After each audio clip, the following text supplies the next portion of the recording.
8 days. 8 long days. That's how long it took me to watch this film. I am so disappointed in myself. You don't understand, I am a massive Spider-Man fan, and it took me 8 days to watch the film. Sure, there was other issues going on, like I was away and I had to do some things in Glastonbury and blah, blah, blah. But to be honest, there's no excuse. And look at it, 10 days later, and now I'm finally reviewing it. So you know what? I'm gonna go straight to the spoilers, because quite frankly, if you haven't seen this film yet, and you're watching this video, you obviously do not care. So, without further ado, here it is. Spider-Man Far From Home! Starts pretty much straight after Endgame. The kids are back at school, picking up their lives after the old, which they call the blip, which I think is quite funny because obviously a lot of people, how would they know that it was a finger snap? How would they know it's Thanos? It just happened to a lot of people and then they just came back. And they explain that in a very satisfactory way. Because let's be real, when we first heard about this film and everybody coming back after 5 years, people were like, so are these just gonna just carry on with their lives as normal? And the answer is yes.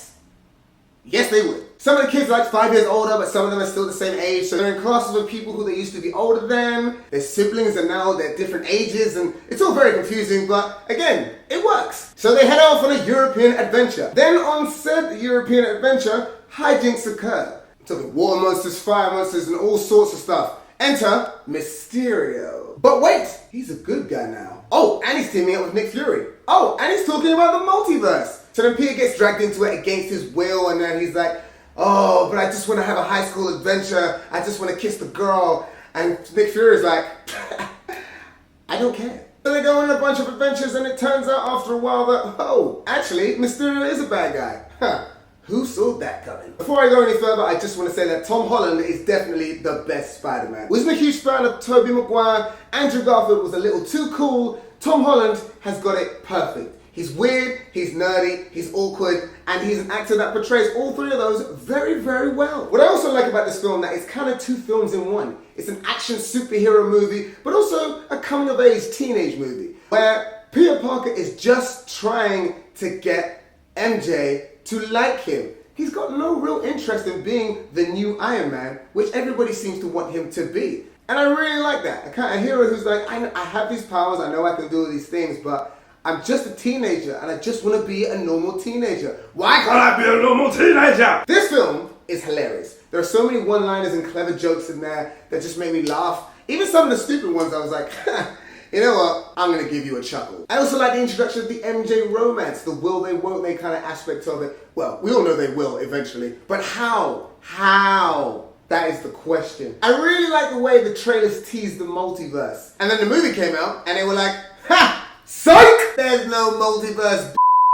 Love Jake Gyllenhaal in this movie. I think he played his part perfectly as Quentin Beck and as the Mysterio, which actually, when you think about it, didn't really exist. It was kind of just all Quentin Beck, a disgruntled employee using tech that he gave to Tony Stark, and Tony Stark just dismissed it as, what do you call it? Barf. And that's really interesting because when you think about those kind of things, you think about who Tony Stark was, and he was very dismissive of a lot of the people in his life who tried to help him and give him inventions, and he just kind of thought to himself, whatever man, it doesn't really matter. I'm the most important person in the universe, so who cares about you? And it's kind of funny because you see throughout Marvel, all these things that he did are now coming back to bite him and of course the world in the butt. And I just think that's great storytelling. You can't let this man run rampant throughout the years of his life. Even though eventually he became a good guy and became the hero, but he was a dick for a very, very, very long time. And even when he was the hero, he was still kind of a dick. And that has repercussions. So just remember people, be nice, because you never know when that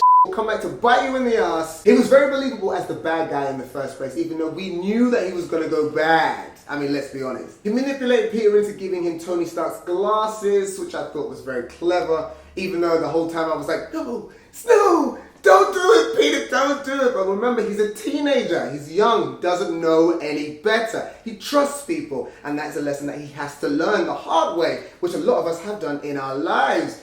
This what I'm saying, it relates back. Yeah. Also, the scene when they were in the bar, I was like, why are they so like in the open? Like everybody can see them, they're just in their suits without their masks on. And then when Peter left and the facade came away, I was like, yes, okay, I get it now. This makes sense. This was actually very clever. Well done. well done. The Mysterio hologram sequences were incredible. They just blew me away. They really, really nailed it. Even at the end of the first one where he thinks it's all over and Nick Fury comes to save the day, but it turns out it isn't. So good. Although I have to say that when he got hit by that train, I was like, no, I mean, I know he's gonna make it. I know he is, but he should really be dead. I know you're a superhero and you have superpowers, but I'm sorry, bro. You should be dead. That train was going fast. The introduction of the spider sense also made me very happy. I think that's one of the coolest things about Spider-Man is that he can sense things before that they even happen, so he knows where danger is at all times. That's an awesome power to have. Imagine having that power. That would be sick. I really like the fact that they kept calling it the Peter Tingle. Hilarious. And also it makes a lot of sense in the way that they introduced it, because when you're growing as a teenager, things happen to your body that you don't really understand, but now you get them. Now you're like, oh yeah, no, that's cool. I understand why my body does that. But at the time you were like, ah! Love the new spider suits. The black one was cool. I thought the one with the wings was awesome. It was a great way to get around the fact that London does not have a lot of tall buildings. I think the use of the webbing throughout the film was really, really creative. The way that he would throw the webbing around and like catch things and just hold them together. I just thought that was insane. It was incredible. I just really, really like that. Now we have to talk about the biggest thing that happened in this movie. The post-credit scene. J.K. Simmons is back as J. Jonah Jameson, and that made me so damn. I literally screamed in the cinema. I was like, oh, yes! Yes! Yes! Yes! This made me happy because he was the embodiment of the J. Jonah Jameson character back in the day. He was one of my favorite things about the original trilogy. Oh, and also everybody knows Spider-Man's identity now. What?